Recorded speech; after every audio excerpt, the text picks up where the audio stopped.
హల్లెలూయా.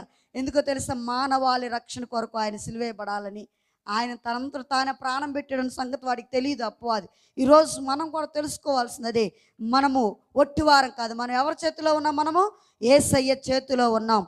ప్రతికూలతలన్నీ మనం దాటి ముందుకు వెళ్ళాలి. ప్రతికూలతలు దావీదు శ్రమలలో పద్మములు ఉన్న చోట పువ్వుకి ఒక పువ్వు ఒక సంపంగి పువ్వు పూస్తుందంటే ఆ పువ్వు దగ్గర ఏముంటాయండి? సర్పాలు ఉంటాయి. ఆ వాసనకాయ వస్తాయి. ఆ పువ్వు దగ్గర ఉంటాయి, ముళ్ళు ఉంటాయి, చేతులు వేస్తాయి, కాటు వేస్తాయి. మనం వదులుకుంటామా?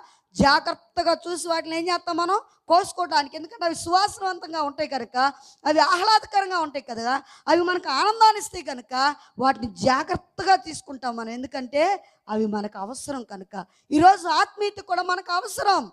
కొన్నిసార్లు శ్రమలు ఉంటాయని భక్తిని మానేస్తామా? శ్రమలు వస్తున్నాయి అని ప్రార్థన మానేస్తామా? శ్రమలు వస్తున్నాయి అని సంఘాన్ని వదిలేసుకుంటామా? ఎక్కేది వనములో ఆ యొక్క